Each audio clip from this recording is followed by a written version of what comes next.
Hi, I'm Michael Bean, and this is your myfreeactingclass.com lesson for what is today? Uh, Monday, September 14th.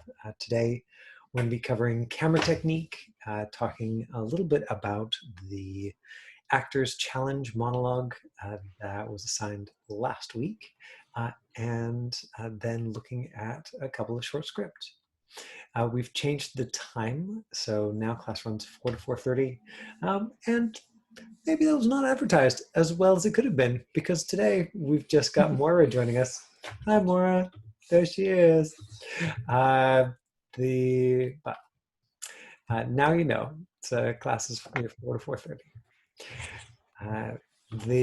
So let's start by looking at Eyelight. So eyelight is the light that is reflected in somebody's eyes. If I take off my glasses, you'll be able to see it more clearly. Yeah, you can see right now there's getting a little bit of that light from the window. And without it, an actor looks dead, basically. Let me see if I can scooch back far enough that you lose all of the eyelight. Right? So once you're here, and it's not bad, but what will often happen is that decision makers will watch that video and be like, I don't know, I just didn't feel them as much, or they didn't look like there was feeling as much. And so this is a purely technical thing. And Mondays I like to cover some of the purely technical things that you can do to make your tapes better. And so Eyelight is one of the easiest things to do. Now, I've got this here first, we will get some professional backup. So I was able to find the American Cinematographer, the American Society for Cinematographers, on Eyelight. So the cinematographers are the professionals who handle sort of what the camera is going to see. You can see the very clear eyelight reflecting this giant eyeball. The eyes are the windows of the soul. So what they say here, the eyes are also where we most often look when we watch an actor's performance, where we find the truth in their portrayal. Having the right kind of look to an actor's eyes is therefore extremely important. And so this is something, there's an entire department on a film set that does this. And so it's something that normally an actor doesn't have to think about.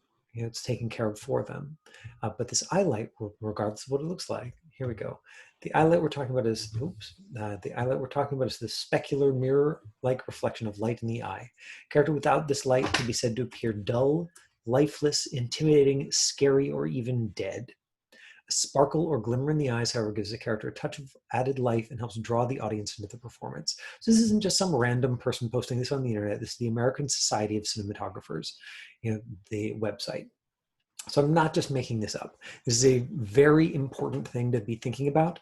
And the very easiest thing you can do, and the reason that I have Eyelight in my video, is because I am beside a window.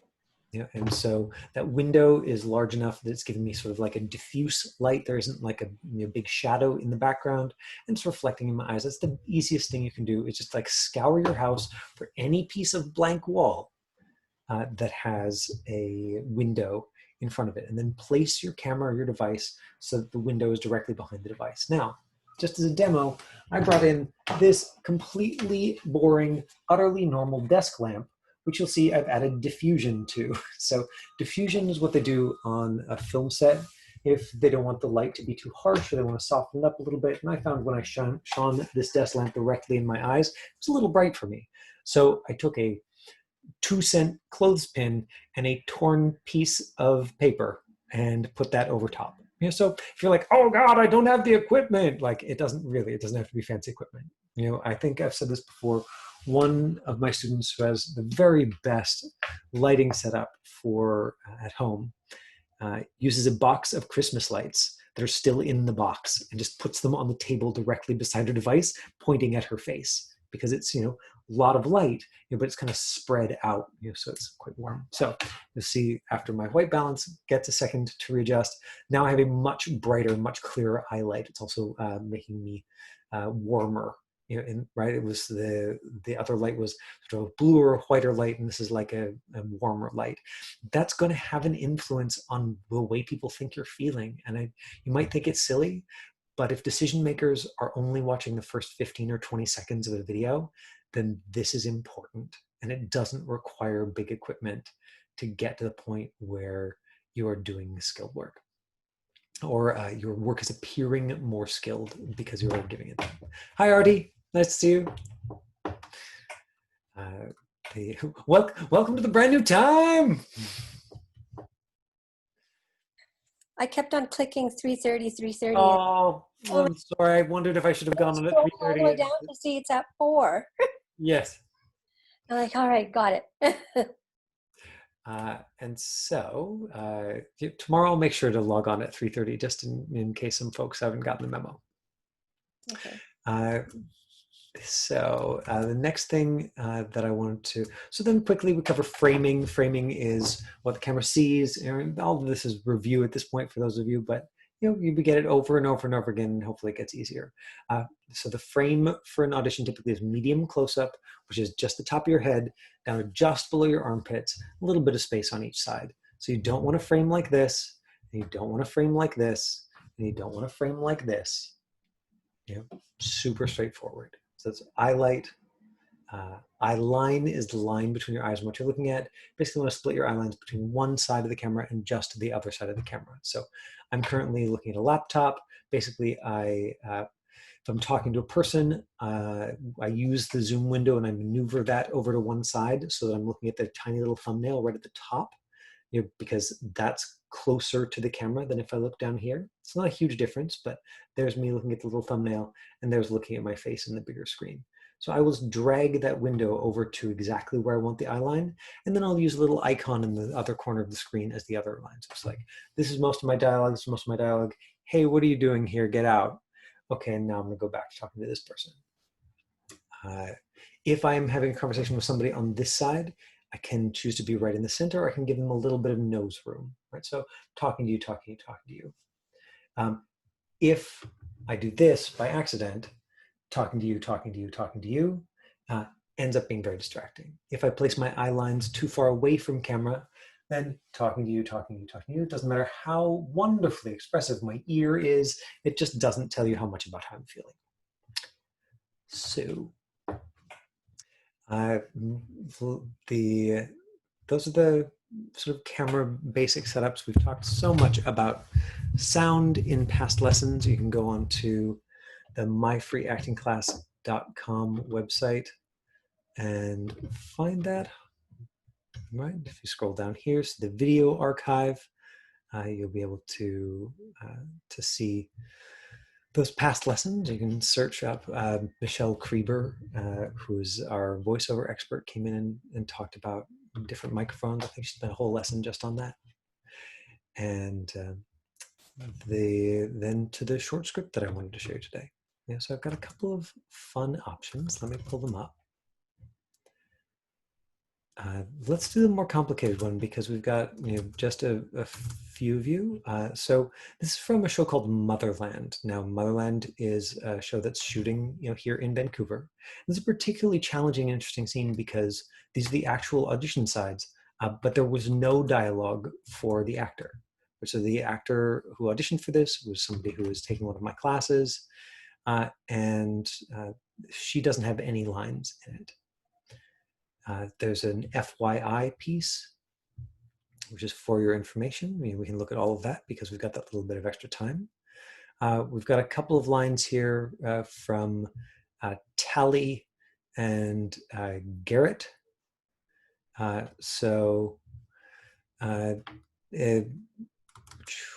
are we? So Moira, will you be Tally for me when we get there? Great.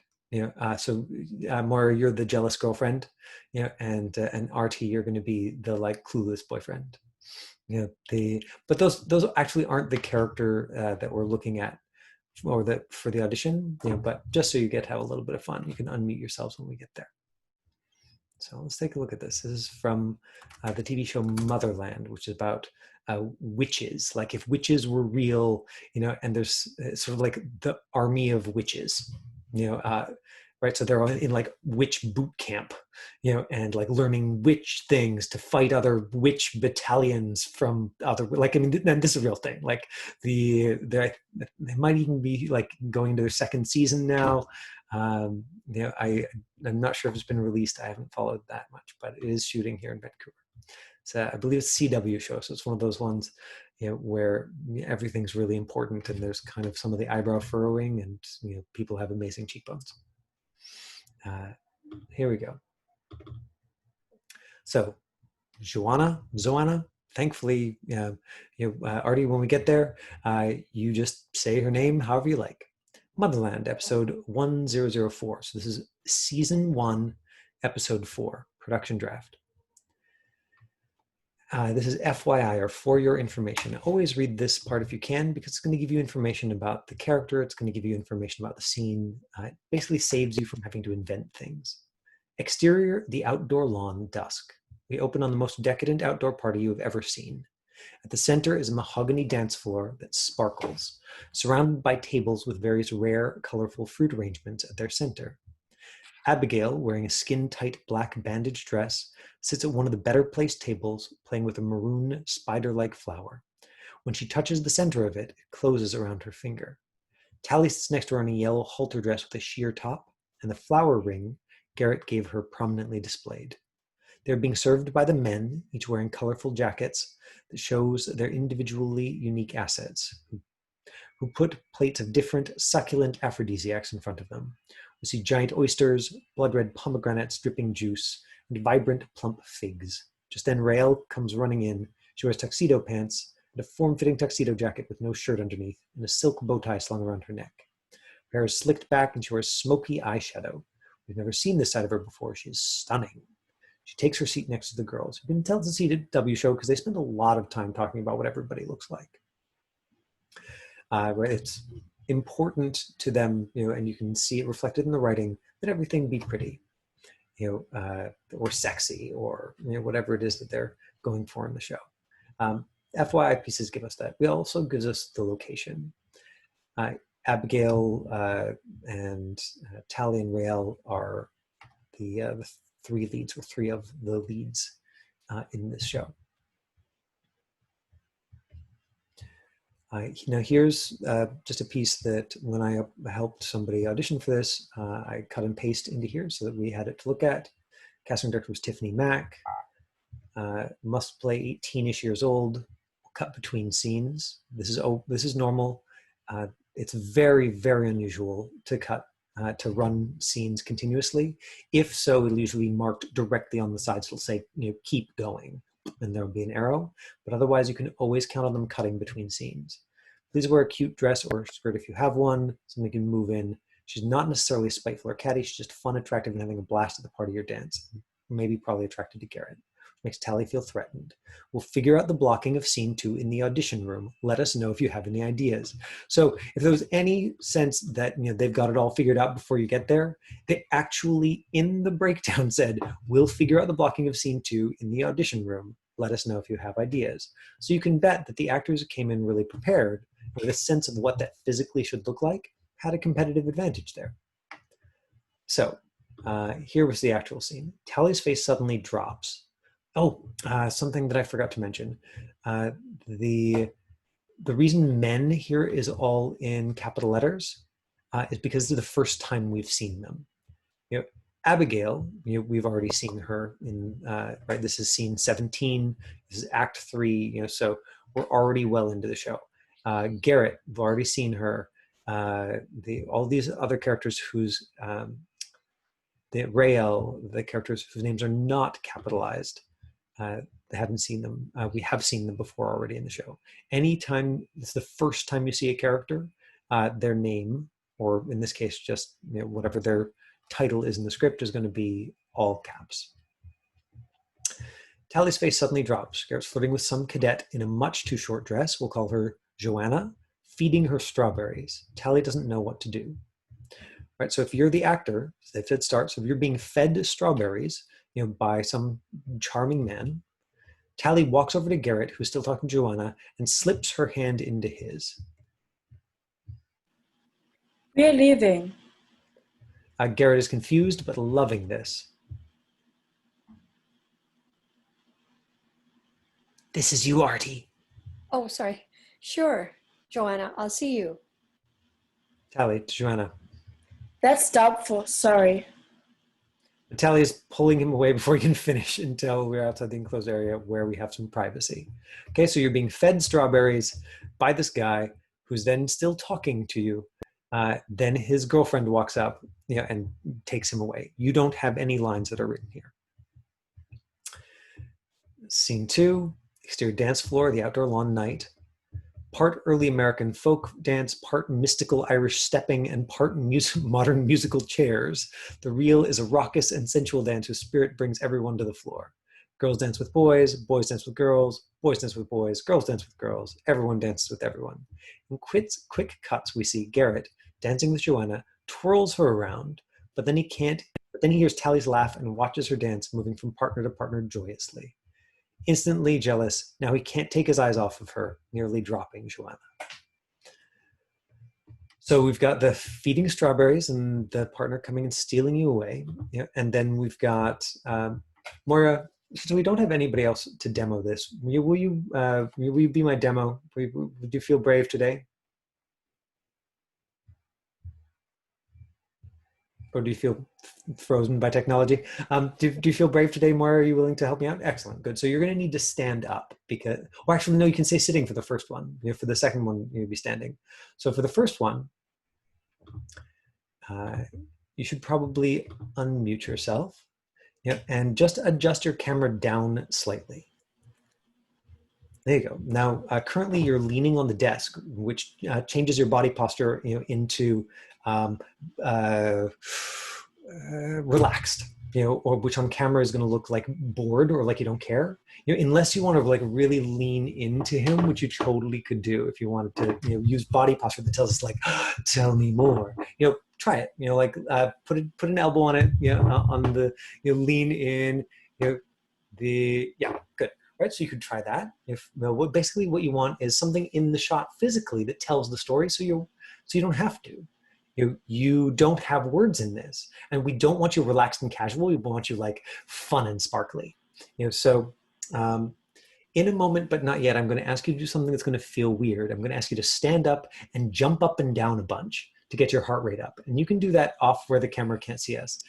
And then you can come back and flirt with your cat and be like, yes, feed me strawberries. Now, you obviously, I hope it's obvious that you would not want to do any jumping around or like weird emotional access exercises in front of casting directors. Now, I don't know why. I honestly, maybe it's just that I've been in too many acting classes, but it seems like the most normal thing in the world to me. Like if an act that helps an actor get there, great. Like what's the big deal? But casting directors will often say, yeah, and then this actor did this totally weird exercise. What's that about? So the casting directors seem to really not like you to do that. But I wanted to show you sort of how effective it is on camera. So let's pick the eye line for Garrett, the guy you're flirting with, and then give yourself a little bit of nose room on that side. So you see I've slumped back down? Exactly, there you go. You want to be in that medium close-up. And right now that makes Garrett looks like he's 9 feet tall. So it has to be at the same level as your camera. There you go, yeah. So then just a little bit higher. There you go. Yeah. Okay. Now he's too tall again. He's 6 feet tall. So look where your camera is. Look directly into your camera lens. Look directly into your camera lens.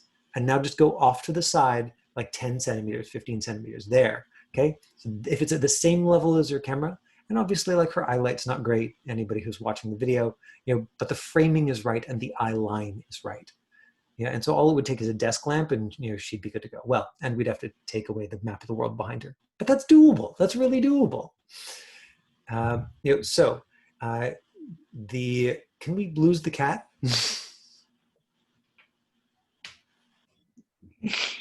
Thank you kindly.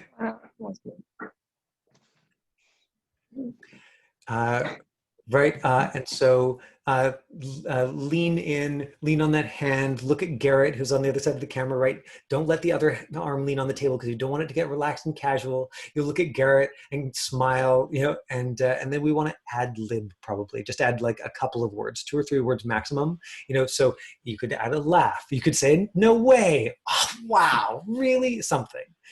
Because Garrett is like super charming. Now you wouldn't want to eat a pretend strawberry because that's going to look like this. Here, let's go to me instead to do this totally awkward thing. That's going to look real. That's not going to make you look good. I would not recommend it. If you're taking it home, sure, maybe you could eat like a real thing. But in this case, we're going to replace that. I don't know if you remember, the standard progression is do exactly what it says. If that doesn't work, keep it out of frame. If that doesn't work, change it so that you still tell the story. So we're just going to show that you're flirting with Garrett. So you're going to laugh at something he says, and then you're going to reach out with your other hand like you're touching him on the arm, like, oh, that's so great. So you're going to be all flirty with Garrett. Now you've slumped further down and you see all that space over your head. So you need to lean in further. You need to adjust your camera down to keep the angle right. Good. So look at Garrett. I'm going to do the lines, stand by, and action. Go ahead and give me the laugh. Reach out and touch him like, oh my God, he's such a... we're leaving, and then his girlfriend comes up. She's on the other side of the camera. Whoa, she's scary. Take your hand down. Look at the guy. Good. Good. Look back at the guy. Okay, sure. Joanna, I'll see you. Give him a little wave. Too much, right? You're not the queen, right? just the and then Tally, look back at Tally because Tally's really scary, and she says, "That's doubtful. Sorry." And then watch them walk off. So from where Tally is, take your eyes, just follow it along the wall, right? So straight back from where the outline is, and then follow her along. Okay, so look at Tally, and then look back to the wall, and then follow her along. So what you just did there was you went ka-chunk, ka-chunk, ka-chunk, because you tried to do it in the air, and it doesn't work. Trust me, when you're watching somebody walk in or out, what you have to do is look, and then look straight behind the, wherever your device is, and then actually track along the wall, because your eyes are just biologically only made to track along real things. If you try and track something imaginary through the air, your eyes will go kunk, kunk, and we won't believe it. Does that make sense? So I'm teaching a bunch of technical things all at once. Thank you so much for being my demo, because I just get tired of showing people using me, and people are tired of seeing my face. They're like, who's this new person? Good. So do you want to practice it one more time before we do it for real? Okay, good. So lean in, see the guy, stand by, and action. Good. I'm not going to be able to remind you to do the laugh and the touch. You're going to have to do those when you hear action. Stand by. You're already looking at the guy. You're already looking at the guy. Look at the guy. The eyeline's still out. There you go. And action. And reach out to touch him. We're leaving. Okay, sure, Joanna. I'll see you. That's doubtful. Sorry. And they don't walk off until the very end. So what you just did was you watched them walk off in both directions, which was utterly confusing for anybody watching. So it's good. Let's practice it one more time.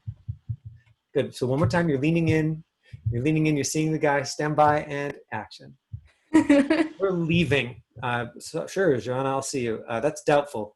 Sorry. Now look at Tally and then watch her walk off, and then keep looking after her. Keep looking after her until after you hear cut. Great, and that's the whole thing. Beautiful. Now you're going to stand up and jump up and down a bunch. I know you're going to need to take out your earphone and put that back in. But just quick, stand up, jump up and down a bunch. I'll get everybody looking at me so they're not looking at you. Yeah. Get your knees up, heart rate up. So this is something that you would do with the self-tape. Like I said, you would not do it in the room.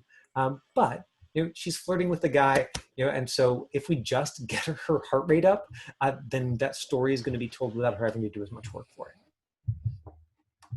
Okay, so I've got you spotlighted, then you lean in, see the guy, lean in, right? You see, and like she's got a little more blood going, her eyes are a little more sparkly, stand by, and action.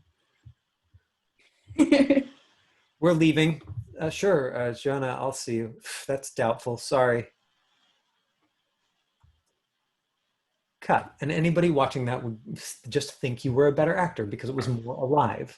Sometimes the thing that you can do to fill something up or to make it more real or more alive is make like a clear choice about what's happening, to bring in the sensation, to bring in the relationship. I still recommend all of those things. And sometimes you can also just purely bring in something physical that fills in the scene from underneath.